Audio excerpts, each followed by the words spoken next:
Hey, good day. Mike Mata here. We're going to talk about double-sided captures. I had a client today tell me that they were getting complaints. It took a long time to transfer files across the network. So complaining, the network is slow. So I asked, is it possible to get a double-sided trace? A trace from the client side and a trace from the server side. And the answer was a resounding yes. So here we go. I have both of those traces here. And I'm going to just quickly show, here's the packets. You can look at them in Wireshark, Observer, whatever your favorite tool is. In this case, I'm going to use Observer. A couple things we want to look at first, just to pay attention to, and that is in the sync request here from the client, we notice the IP ID is 4509. If I look at the client side sync request, we see that the IP ID is 4509. So I know that is the same packet, both trace files, client side, server side. Other piece of information of note, time to live. So this packet is leaving the client with the time to live set at 128. On the server side, that packet is arriving with a TTL of 123, meaning it's gone through 5 router hops. So, whether that's good or bad, it could be bad, depending upon is somebody dropping packets, which hop along the path. But anyway, we know based on that time to live field that we've gone through, 128 minus 123, 5 router hops. That's the key part of this. Okay, we see the sync ACK. Here's the server agreeing to start its connection, and we see its IP ID is 38 Alpha Echo AE. Again, we notice the 128 time to live kind of tells us these are Windows boxes. That's sort of the default TTL in a Windows world, and we all know it's a Windows world that we live in. So here we go, time to live 128 from the server side. If we jump into the client, look at the sync ACK, we see there it's 123, TTL is 123, and 38 Alpha Echo. So we know that's the same packet on both sides, what I like to call frame Gazinda. If the frame Gazinda one side of the network, it's got to come out of the other side of the network. And those are the two pieces of information that we can use in the IP header to ensure we're looking at the same two packets, Gazinda, Gazouda, Jethro math there. So I would encourage you to do two things. Look up HopSphere by Bill Alderson. 128 TTL by default sort of tells us it's a Windows box, and that means that your data can get a long ways away from you. 128 hops. Bill Alderson wrote a wonderful paper about using HopSphere and setting your TTL lower so that that packet doesn't go all the way around the world. Even if the bad actors do get into your environment, if your TTL is set lower, they can't. Even if they do get in, the information's not necessarily going to get back to them.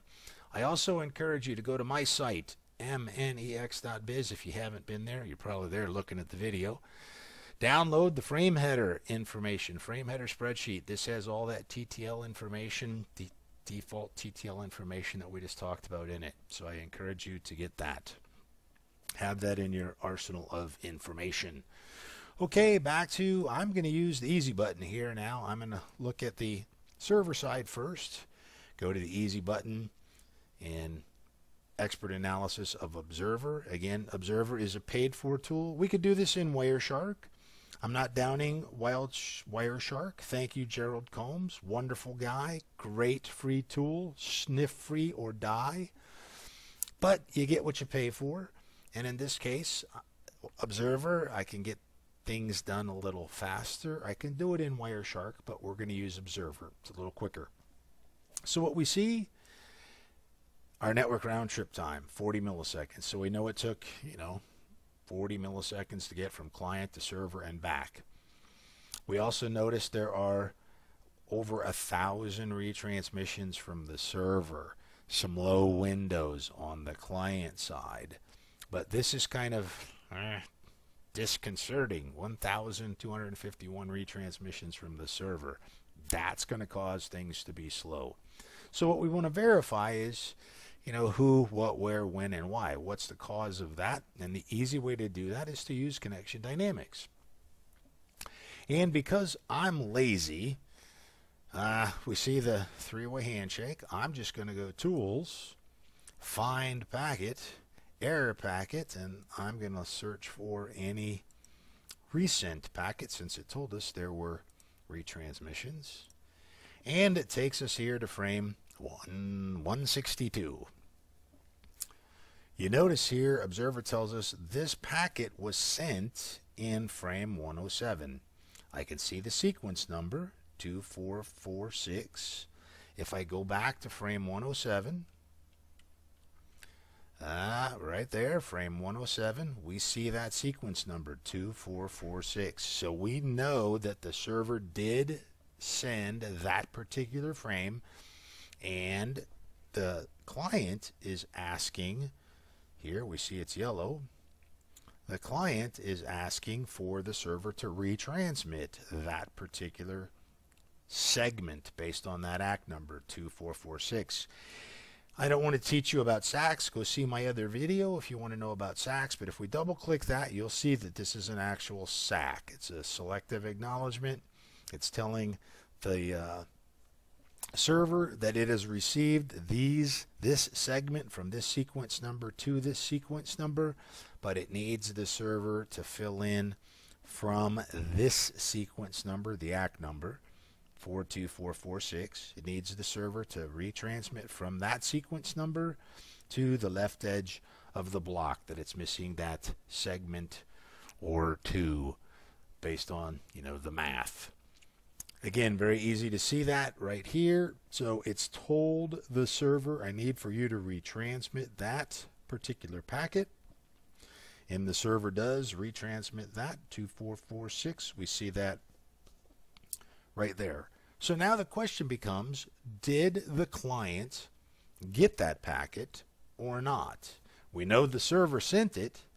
So we're now going to go into the client's trace file. We're going to do the exact same thing. Look at connection dynamics. And we should see, did we or did we not? And that was down in about, now that's a window update. Okay, I'm not going to get too concerned about that. But here we see a react. We see the window size change. It grew small and then it got large, so that's just a window update packet. Again, see my other videos for information on that. But there's let's see our sequence number stuff here.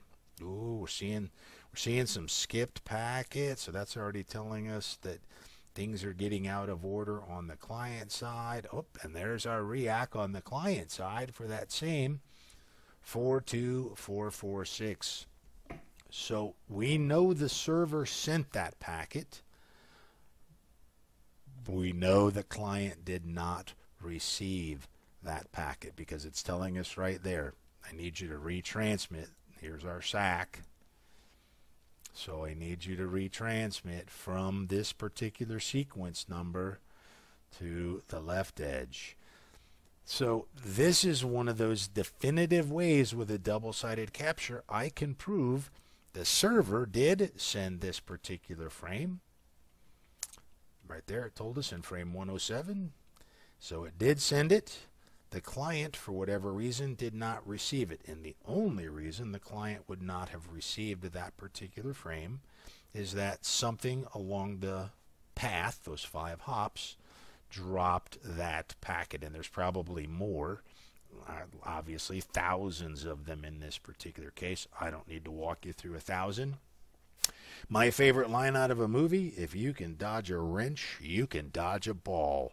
So if you can troubleshoot one packet loss, you can troubleshoot them all. Ha, I'm a poet and I don't know it. My feet are a couple of Longfellows. So again, there's our retransmission, and I can pretty much tell you, yep, we can see it happening throughout the trace. Lots of them happening. So obviously 1,000 of them. If we just scroll through, we'll probably see some more of that happening BLO reacts. Since there was 1,000 there, here we go again. So we're starting with some new reacts, starting at that particular sequence number. So we could go find it, prove it from the server side that it sent it. I don't need to do it again with you. We just did it once. So I hope that was helpful. Why double-sided captures are the secret to being able to prove, did the packet arrive or did the packet not arrive? So here we can see back on the client side that sequence number 42246. So we saw the server send from this sequence number 1460 bytes. The next sequence number should be this, but we got a different sequence number farther ahead, 439 as opposed to 424. So right there is where that packet is missing. And the client is telling us that, and it even sees it on the client side that this is skipped, this is out of order. So we're missing that packet right there. The power of Observer. So within 5 or 7 minutes, we were able to determine that somewhere along the path somebody's dropping packets. So now it's a matter of moving your traces in. Is it your default gateway? Is it a firewall? I don't know. From the client's perspective, they didn't tell me what is between the client and server, but I know there are 5 hops, and we can prove it based on the TTL, and based on sequence numbers we can prove that there was packet loss. So I hope that helps. Thanks for listening, and make it a great day.